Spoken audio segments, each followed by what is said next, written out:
They say if you're suspicious, it's probably because there's already a reason to be. I wasn't suspicious. Not at first. If anything, I was the kind of person who trusted too easily, trusted people to mean what they said, to act the way they'd want to be treated, especially when it came to the two people I loved most in the world, my best friend Madison and my boyfriend Tyler. Madison and I had been best friends since sophomore year of high school in Austin. We met during a group project on climate change, and from the minute she started roasting our teacher's slides in a whisper only I could hear, I knew we were going to be tight. And we were. Through high school, through college, through every bad haircut, drunk text, and 3 a.m. breakdown. Tyler and I met at a 4th of July BBQ 3 summers ago. He was friends with my cousin, played baseball at UT, and had this easy confidence that made you feel like you'd known him forever. We weren't some perfect movie couple, but it was real, grounded. He knew my quirks. He knew my trauma.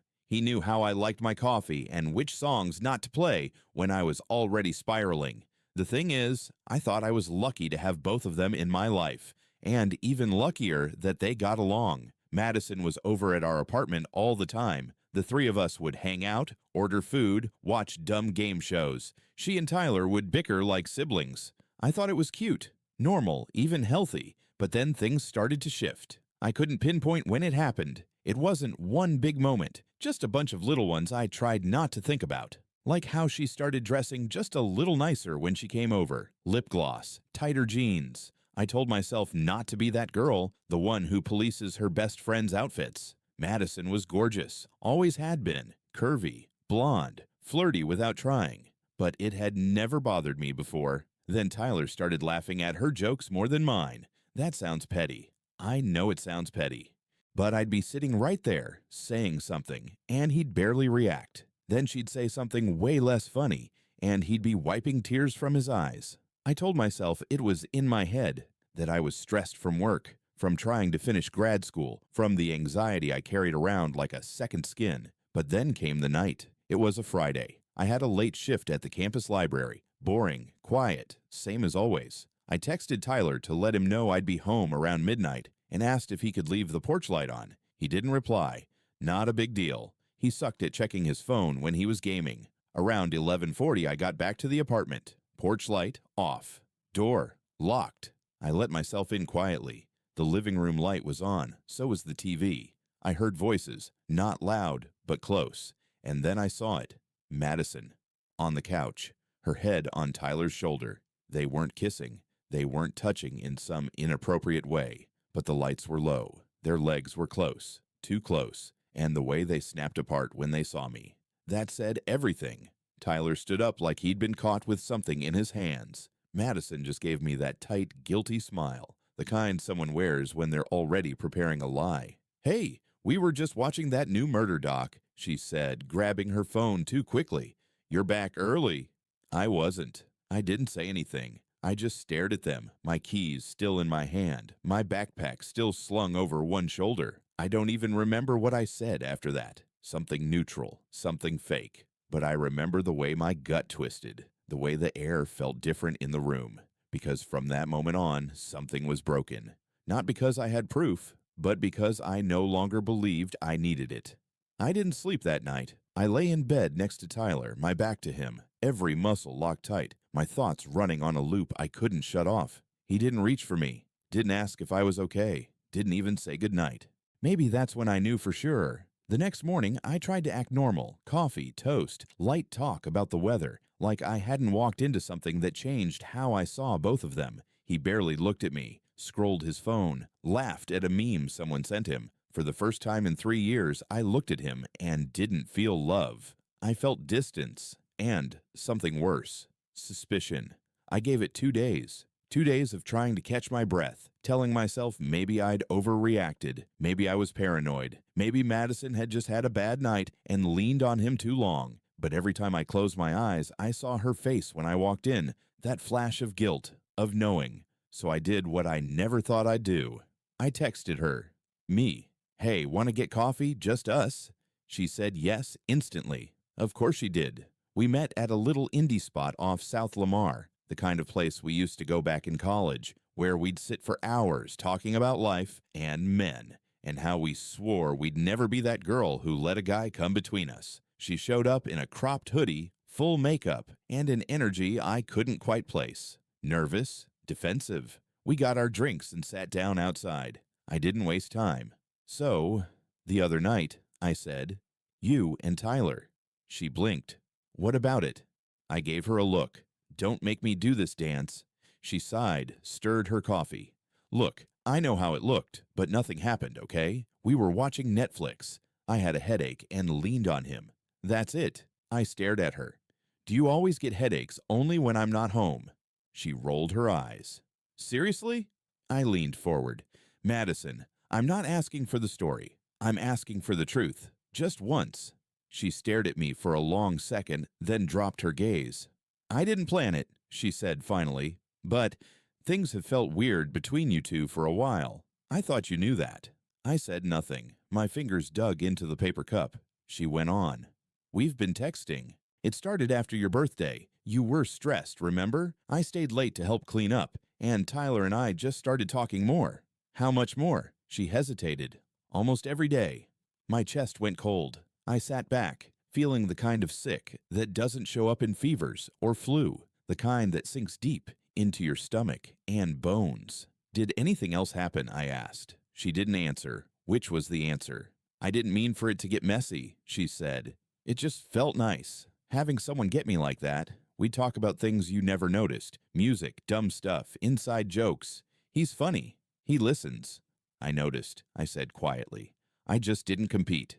Her expression flickered, like maybe for a split second she felt the weight of what she'd done. I didn't sleep with him, she said, but I'm not saying I didn't want to. That line, that honest line, it landed harder than if she'd told me they did. I stood up, couldn't sit there any longer. I trusted you more than anyone, I said, voice shaking. You were my safe person, and you chose him. Her eyes filled, but I didn't care. Not anymore. I didn't choose him, she said. I guess I wanted to feel wanted too. I walked away before I said something I'd regret. She didn't follow me. She never tried to fix it.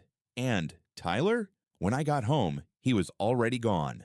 Tyler came back late that night. No explanation, no apology, just the sound of his key in the lock and the clatter of his shoes on the entryway tile. I was sitting at the kitchen table with my laptop open, staring at an empty Google Doc like it could somehow tell me what to do. He walked in, saw me, froze. I talked to Madison, I said. My voice sounded weirdly calm, like it belonged to someone else. He ran a hand over his jaw. I figured you might. I waited for him to deny it, for him to get angry, for him to lie. Anything. Instead, he said quietly, She told you everything? I nodded. Did you sleep with her? He hesitated for just a heartbeat too long. No. Did you want to? Another pause. Yeah. Something in me went still. Not angry, not sad, just still. I closed the laptop and stood. You know what hurts? I said. It's not even that you two crossed a line. It's that you both did it knowing what she meant to me. You were supposed to be the two people I could trust most. He opened his mouth, then shut it again. His hands were shaking slightly. I didn't mean for it to happen, he said finally. I just felt like we were drifting. You've been stressed. I've been stressed. Madison was easy to talk to. She gets me. I almost laughed. She gets you? Do you even realize how cliché that sounds? He flinched but didn't argue. I turned away, gripping the back of the chair so hard my knuckles went white. I don't know if you understand what you've done. You didn't just blow up our relationship. You blew up my sense of reality. He stepped toward me. I'm sorry. I'm really, really sorry. But I stepped back. Don't. For the next hour, we circled each other like strangers in a too-small room. No yelling, no throwing things, just the quiet, final sort of conversation where the truth sits in the middle of the floor and neither of you can walk around it anymore. By the time I went to bed, the decision was already made in my head. I wasn't going to wait for him to leave. I was going to leave first. The next morning, I packed a suitcase. Just clothes, toiletries, my laptop. Left the books, the photos, the mugs we bought on road trips. I didn't want any of it. He sat on the edge of the couch while I zipped it up. Where are you going? He asked. My sister's, I said. He nodded, looking down at his hands. Are we? I don't know, I said honestly. Right now, I just need space. Away from you. Away from her. He didn't try to stop me. At my sister Emily's apartment, I collapsed on the spare bed and didn't move for hours. Emily didn't ask questions. She just brought me water and left the door cracked. She'd been through her own breakup 2 years ago. She knew there was nothing to say. The first night there, I turned my phone off and put it in a drawer. No Tyler, no Madison, no group chats full of friends who would inevitably pick sides. Just me and the quiet. For the first time in weeks, I actually slept. Days blurred. Emily worked during the day, and I walked around the neighborhood, headphones in but no music playing. I needed the noise of my own thoughts, needed to feel the weight of everything instead of pushing it away. Everywhere I went, I kept thinking the same thing. I'm not even sure who I'm angry at more, her or him, or myself for not seeing it sooner, but then a new thought started to creep in. Maybe this isn't about them at all. Maybe this is about me finally learning what to walk away from. By the end of the week, I knew I couldn't go back. Not yet. Maybe not ever. Not to Tyler, not to Madison, not to the version of myself who thought loyalty guaranteed safety. I texted them both the same message. I need time. Please don't contact me for a while. Then I blocked their numbers. It wasn't dramatic. It wasn't satisfying. But it was mine. 3 weeks. That's how long it took before I felt like I could breathe without thinking about them. Not fully. Grief doesn't work like that, but enough to get through a day without checking the door or flinching at my notifications. Tyler didn't reach out again. Madison didn't either. Maybe they respected the boundary I'd set, or maybe they were too busy justifying what they'd done to themselves. Either way, I was done waiting. I started going to a morning yoga class at a studio near my sister's place. Nothing intense. Mostly older women in matching Lululemon sets and a few college students who looked like they were still half asleep. But it helped. Breathing helped. I also started journaling again. I hadn't done that since undergrad. But I found this old leather-bound notebook in Emily's closet, and something about the blank pages felt like a dare. So I started writing what I couldn't say out loud. You don't get to hurt me and still ask for grace. I trusted her with everything. She used that access to slide in close to the one person I loved most, and he let her. I thought love made me safe. Turns out it just made me blind. By the end of week 4, I'd filled 30 pages. Not all of them angry, some just sad, some full of questions I'd never get answers to, some about me, the version of myself that had been buried under compromise and politeness and just let it go.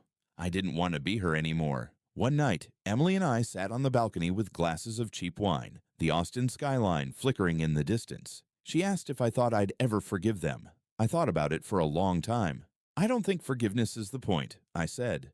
I think it's about figuring out what I learned and who I'm never going to be again. She nodded. You don't sound broken anymore. I don't feel broken, I said. Just different. She smiled, and for the first time, I did too. Eventually, I found a new place. A tiny studio near Zilker Park with squeaky floors and way too much natural light. It was mine, just mine. I got a new job too. A nonprofit needed a part-time communications manager, and even though it paid less, it gave me something I hadn't had in a long time. Purpose without pressure. Some days were still hard. Some nights I missed the way things used to feel. Before trust became a question I had to ask twice. But I also stopped checking their social media, stopped wondering if they were still together, stopped rewriting what I should have said that night on the couch. Because it didn't matter anymore. They chose each other. I chose me. If you ask me what I miss most, it's not the relationship. It's not even the friendship. It's the version of me that could trust someone without hesitation, but losing that version meant I found something else, something I never really had before. Boundaries, self-worth, clarity. They betrayed me. Yeah, but they also gave me a gift. They showed me that I was strong enough to leave, even when my heart wanted to stay. And that's something I'll never let go of.